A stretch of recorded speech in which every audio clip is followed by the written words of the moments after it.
Hello and welcome to the Celtic Yogi Bells. I am so delighted to see you here. I'm Elaine and I'm the yoga person and meditation is are my key things. Now I've had lots of requests over the years I've taught yoga about how to meditate. Meditation is one of the best things you can ever do in your life. You will connect not only with you and yourself, but you will connect with the all that is. And it will absolutely transform your life. We are always rushing around, looking outside of ourselves for the next big thing. We're constantly caught up in so much stuff with our families and our friends and our work and all the other things that life puts our way. But we very rarely forget to connect with ourselves inside and really just check in about how it is we are actually feeling with all these wonderful, maybe, bombardments of things that appear in our life. And I have found that when I started meditating, I was doing an extremely stressful job as a television producer at the time, and I found that actually connecting in with myself every day, even if it was just a few minutes, made a huge difference in terms of my stress levels and in the way that I reacted or responded, is more the better word, to the things that came across in my life. And just to be able to check back in usually made a problem or something that was distressing or whatever it might be just appear far less than it did at the time not checking in with myself, if you know what I mean. So meditation is something that you should really, if anything you take from any of this whole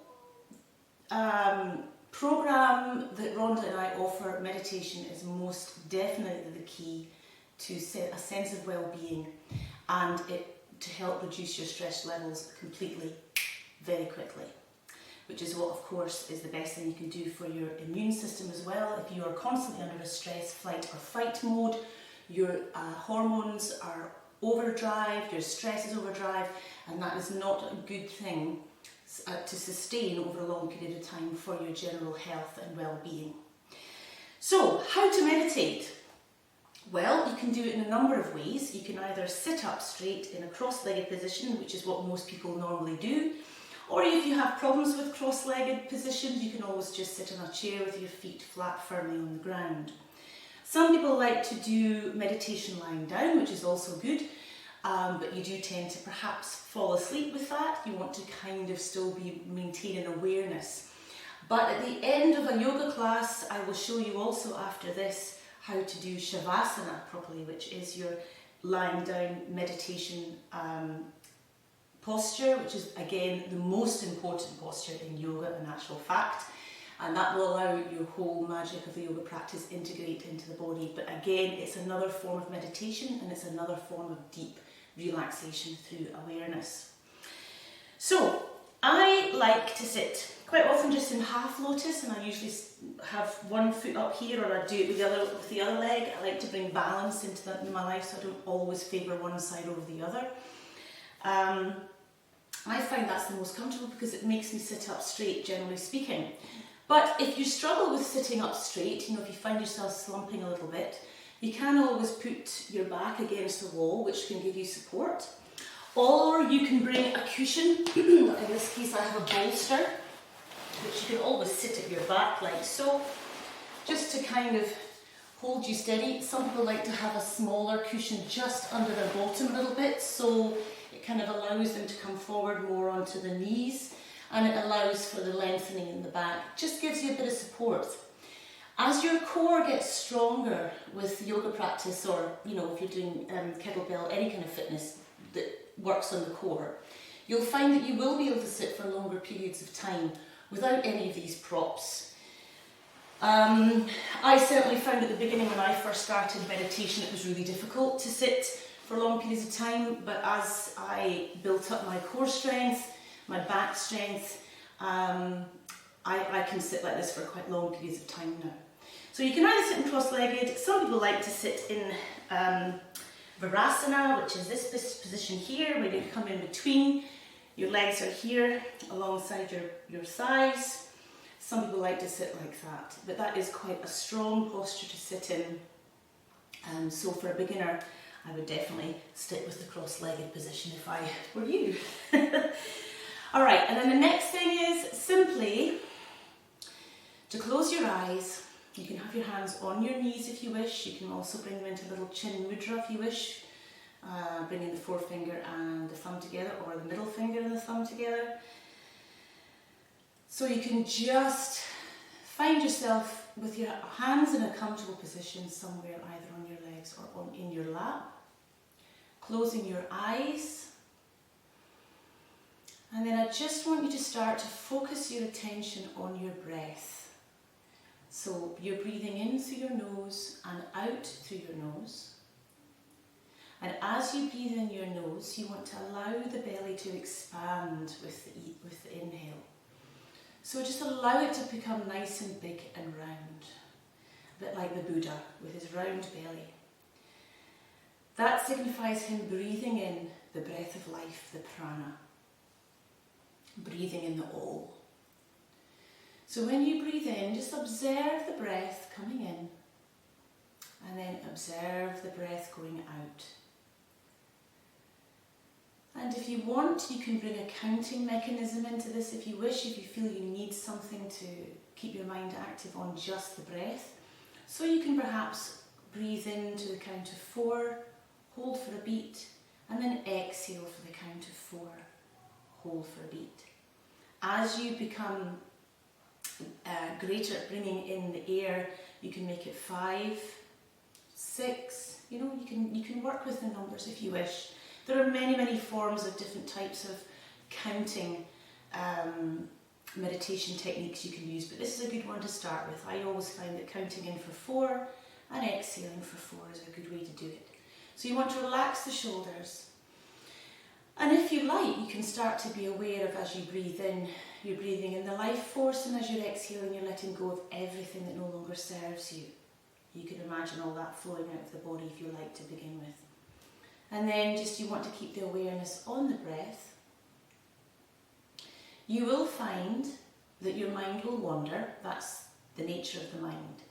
So you might find yourself thinking, oh gosh, I must remember to go to the shops and get X, Y, Z on the shopping list. Or you might think, must remember to make sure I take my daughter to a dance class. All these little things will start to come into your mind. That's fine. That's what the mind does. And don't give yourself a hard time when this happens. Rather, just think, okay, that's fine, the shopping list, I know I've got to do that at some point today, but right now I'm going to bring my focus back to the breath again once more and continue on. And every time you find yourself with your mind wandering onto something else, just gently bring it back to the focus of the breath again once more.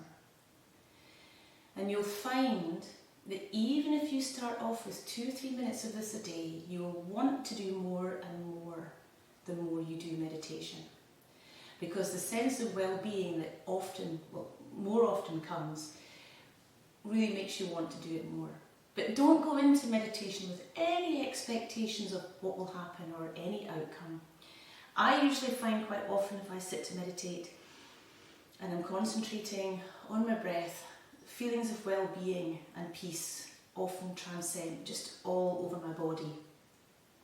It might not be for long, but just enough for me to feel in the peace and tranquility that I find meditation brings me. But I don't go into meditation with any expectations of any outcome. I just let it be as it is. And even if I've only got 2 or 3 minutes, I do it daily, and I do recommend that. So just start with that. Moving forward, I'm going to bring other different techniques in for meditation to make things slightly different and a little bit more interesting. But certainly when you first start out, that is the first thing to do. And just be observant of what does come up sometimes. You might find that you might have thoughts or memories of something that happened years ago that suddenly pops into your mind. And so, if you kind of make a note of that, you can perhaps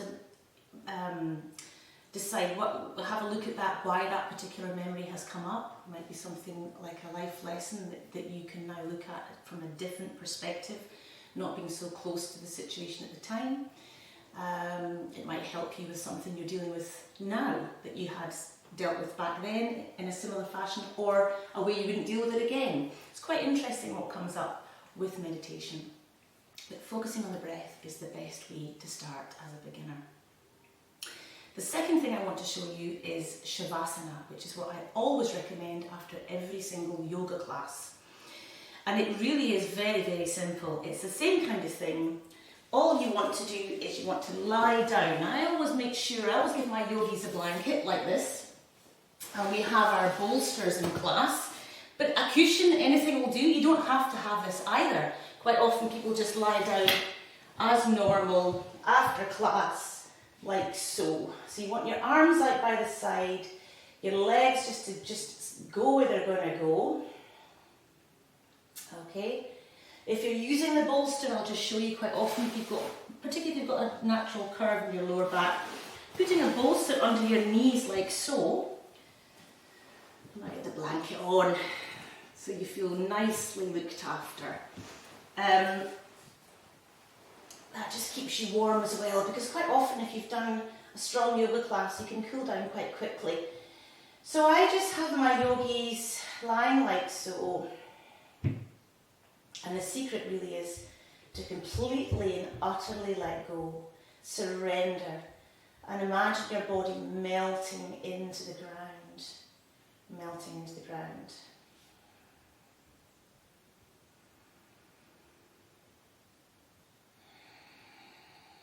When I'm in Shavasana, like with meditation actually, which I was going to mention about actually, but I thought the breath was enough to be starting with. But when I'm in Shavasana, I do take my awareness to the breath. I connect in with Mother Earth. I imagine myself sending love down to Mother Earth, because you do always feel that love come back. And then I also send up love to Father Sky. And likewise, I always feel I have a feeling of well-being come back to me. And then all I do from then is I just allow my body to relax completely. I start at the toes, and I relax the toes, then the feet, then the heels and the ankles, the legs, all the body parts. I just allow them to completely and utterly rest. And once I've gone through all my body parts, I just relax and take my focus to the breath again once more, and relax with awareness. Some people do fall asleep, but you want to try and avoid that if you can, because you want to try and really be involved with all of the processes that are going on when you fully surrender and let go to the relaxation. It's wonderful. Always give yourself that time. It's really important that you do. And that's it. After however long you want to lie there, you can just roll over gently onto your side. You want to just stay here for a few moments, just to kind of get your awareness back into the room. And then I will slowly bring myself up into a seated position once more, like so. And I usually end my Shavasana with a nice Om. And then I feel I have finished my practice. So that's Shavasana. So do give yourself that time after every yoga class. It's really, really important. In fact, after any class that you do, it's always good to have a deep relaxation time, even if it's just 5 minutes. It just allows your body to rest, recuperate, and allow the magic and the healing to start to happen. But I do like to connect with Mother Earth, and I do like to connect with Father Sky, but it doesn't really matter. However you see yourself relaxing and surrendering to the all that is will bring you the peace and tranquility that I just can't highly recommend enough. Okay, so good luck with that. Namaste. There's obviously lots of guided meditations coming up and on the website as well, so if you want a guided meditation, if you find it just a little bit too tricky to sit quietly with your own thoughts or your own breath work, then by all means a guided meditation is an excellent way for a beginner certainly to get that focus on the words and the story and the imagination that's going on. It's certainly will still bring you to a place of peace and tranquility. Well done. Namaste.